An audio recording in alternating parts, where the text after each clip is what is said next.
Good morning, students. Let us see what is fuel cell. A fuel cell is also galvanic cell. It converts chemical energy of a fuel and oxidant into electric energy. Already you have studied fuel cell, hydrogen oxygen fuel cell, hydrogen oxygen fuel cell. So now what are the differences between fuel cell and conventional cell? In fuel cell, uh, chemical energy is directly converted into electrical energy. So efficiency is very high. Theoretically it is 100%, but practically will get up to 80%. But in the case of conventional cell, chemical energy of a fuel is converted into thermal energy, then later it is converted into mechanical energy, then finally it is converted into electrical energy. So there will be loss of energy, uh, and finally we'll get only loss of energy in each and every step, and finally we'll get only 40% energy. And in fuel cell, fuel and oxidant are not stored in the cell, but in convention cell, they're stored in within the cell, and they're stored outside and supplied as and when required. In the case of fuel cell, when we require fuel and oxidant, we have to supply. And in fuel cells, absence of harmful waste, they are eco-friendly. But in the case of conventional cell, we know there are so many harmful waste products. And conventional cell, it operates until the reactants stored in it are completely used up and requires conventional fuels such as oil or gas. But what happens in the case of fuel cell? They operate as long as the reactants are supplied to the electrodes from the outside, and they do not require oil or gas. So these are the few examples here for fuel cells. Already I have studied hydrogen oxygen fuel cell. This is conventional cell. Or there are different states of energy conversion.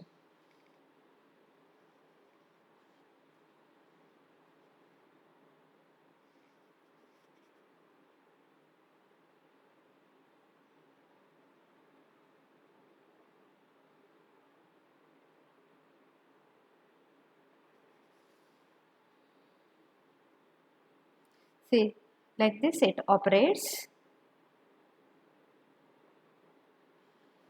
Now, next we'll see what are the advantages of fuel cells.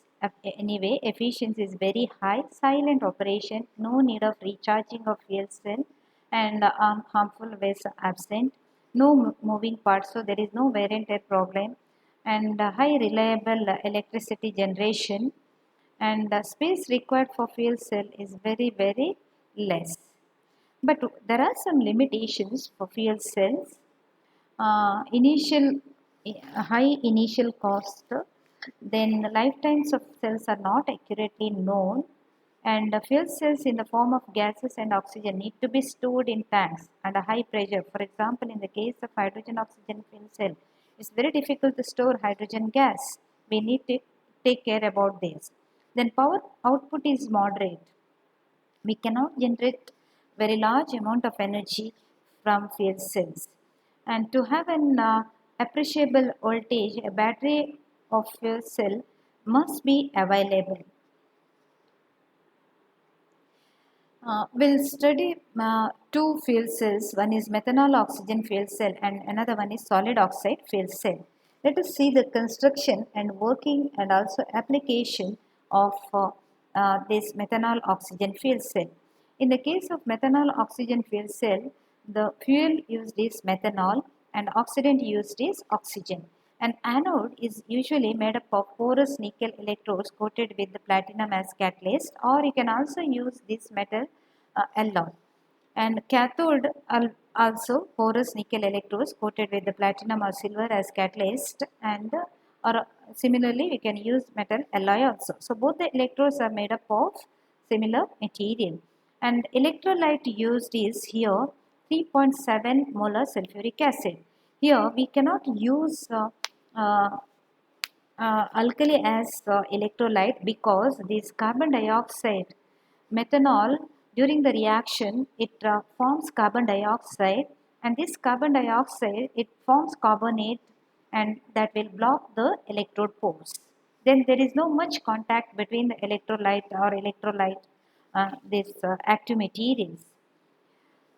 So sulfuric acid is used as electrolyte. This is a construction of methanol oxygen fuel cell. This is anode side and this is cathode side. From cathode side we are supplying oxygen, from anode side methanol will be supplied. And how it works? Fuel methanol is supplied to the anode and oxygen to the cathode continuously. The fuel operates at 25 degrees Celsius.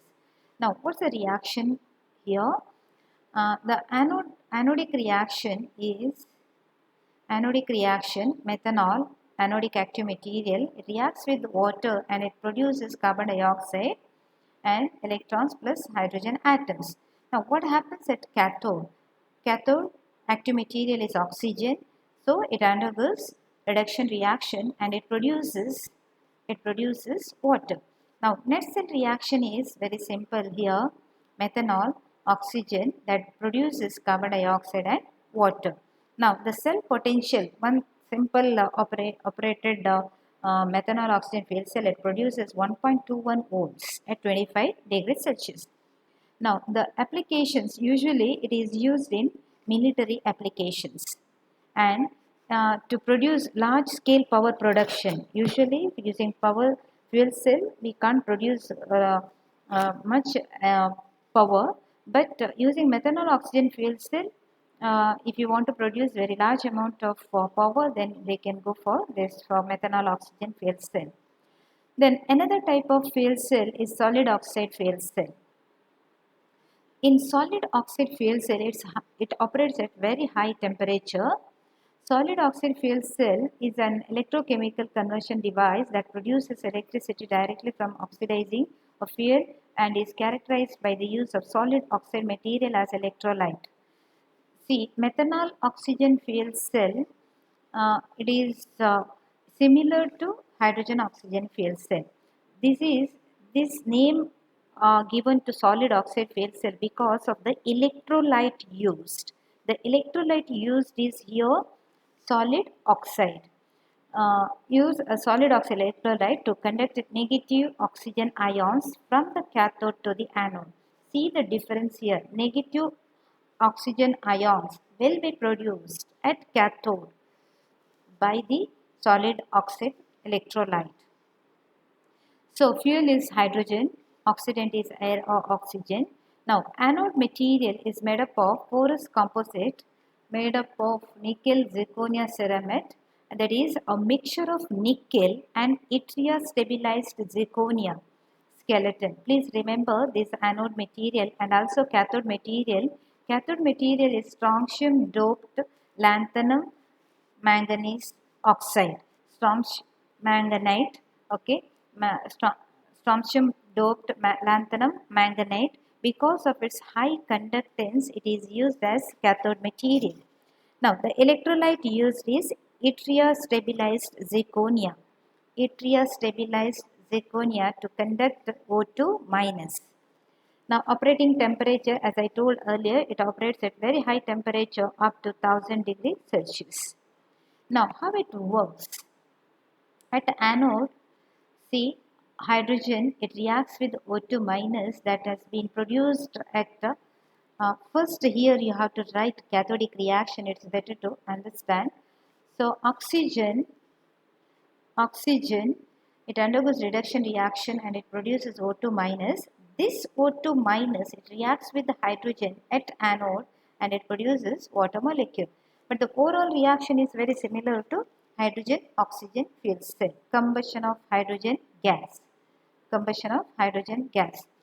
cell potential, one particular cell, it produces 1.1 volt at 800 degrees Celsius.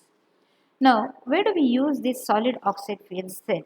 Used in portable appliances and power tools, used in commercial transportation, trucks, tractors, etc. Used in distribution of power in commercial sites, industrial sites, remote and off-grid locations. So these are the typical applications of solid oxide fuel cell because it operates at higher temperature. So only in such places we can use this particular cell. So that's about fuel cells. So under fuel cell you have to remember definition, what is fuel cell, and comparison between conventional cell and fuel cell. What are the advantages of fuel cell, and construction, working and applications of methanol oxygen fuel cell and solid oxide fuel cell. Next we'll see solar energy. Under solar energy you have to study, or solar cells, you have to study uh, construction and working principle of photovoltaic cells or solar cells. Then what are the advantages of solar cells? Then production of solar grade silicon by union carbide process and zone refining. So what is solar cell or photovoltaic cell? Photovoltaic cells or solar cells are semiconductor devices which convert solar radiation falling on them directly into DC electricity. So this is the construction of solar cell. It is made up of PN junction, PN semiconductors. So N-type semiconductor will be sandwiched over P-type semiconductor. So when we make this sandwich, we'll get PN junction here, and so electrons will move towards N-type semiconductor and holes will be moved towards P-type semiconductor. So as you know, in N-type semiconductors, uh, electrons are the majority carriers. In P-type semiconductor, holes are the majority carriers. But what happens when we make this sandwich, P and N type of semiconductors? Electrons and holes will move across the junction. But after certain stage, uh, at P-type semiconductor, there will be more negative charge. So that stops moving, it will attract holes from the N-type semiconductor. Similarly, in N-type semiconductor, that will become more positively charged. So because of this positive charge, that will attract electrons from the P-type semiconductor when after making this PN junction. Okay, after making this PN junction. Why this happens? Because at the PN junction there will be one potential gradient developed. So this potential gradient, it stops moving electrons and holes across the junction. Okay, so to overcome this potential gradient, some energy some external forces required. Now when sunlight falls on this PN junction, that will overcome this barrier potential. Okay, it will overcome that barrier potential and it forms electrons and hole pairs, or there will be creation of pairs of negative and positive charge carriers called electron hole pairs in the solar cells by the absorbed solar radiation. Now these electron and hole pairs will be separated because of again solar radiation, and electrons will be drifted towards N-type semiconductor and holes will be drifted towards P-type semiconductor. And when we connect these two electrodes externally, then we can see the flow of current in the external circuit. Now, come to this construction. At the bottom, there are both the electrodes made up of silver soldering. Okay. Then at the top of this cell, we have to place some metal grades coated with the anti-reflective coating, that is silicon nitride. When sunlight falls on this PN junction, it will create electron hole pairs, and that will also separate this electron hole pairs. So this is a simple principle behind this working of photovoltaic cell. Working of this animation for photovoltaic cell. Here N-type thickness of N-type semiconductor is very less, but p-type is very large. We have given it's 0.2 micrometer, but this is 300 micrometer. Now, what are the advantages of photovoltaic cells? Please go through these advantages, very important. And at the same time, there are some disadvantages of solar cells. It is practically only in areas near tropics where their favorable climate, that is sunlight. It is not available at night and cloud cover, so unreliable. It must be converted into some other form of energy to be stored, and solar cells produce a DC power supply. So it has to be converted into AC power. So these are the limitations or disadvantages of solar cells. There are advantages, but at the same time there are few disadvantages of solar cells. Now, how do we prepare solar grade silicon by union carbide process? There are two steps. In the first step, there will be production of metallurgical grade silicon. In the second step, production of solar grade silicon. In the metallurgical grade silicon, uh, the metallurgical grade silicon will be produced by the reduction of silica. So that will be silica, it will be supplied from quartz. Quartz is melted in presence of coke in an electric furnace that will be operated at about 2000 degree, 1500 to 2000 degrees Celsius, where silica is reduced to molten silicon. Now, this molten silicon is about 98.5% pure. So this purification level can be enhanced in the production of solar grade silicon, that is called as chemical vapor deposition method.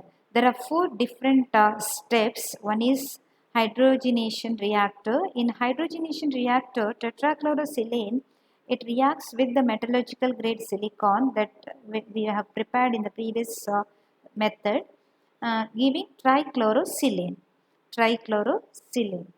in the fluidized bed of metallurgical grade silicon. Now this trichlorosilane, it also contains tetrachlorosilane. Now what we have to do, we have to pass this trichlorosilane in the first fixed bed column containing quaternary ammonium ion exchange resin. Trichlorosilane is passed through this converter, is converted to dichlorosilane. dichlorosilane. So this dichlorosilane also contains again tetrachlorosilane. Now whatever dichlorosilane produced here should be passed into second fixed bed column containing quaternary ammonium ion exchange resin as catalyst. Here we get silane, and along with that we'll get trichlorosilane also, but trichlorosilane will be sent to this first fixed bed column. Again we can repeat the step. Now whatever silane produced here, that will be passed into chemical vapor deposition chamber that contains heated silicon rod. When we pass this silane into chemical vapor deposition chamber, it undergoes decomposition, and pure silicon will be settled over silicon rod, and hydrogen gas will be produced. Now this whatever silicon produced here, it is of 99.9% pure. Now purity can be enhanced by using zone refining method.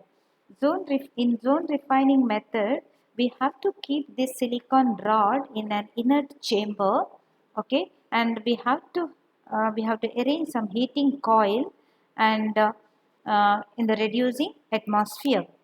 And here when we heat this silicon rod, impurities will melt soon, and that create molten zone.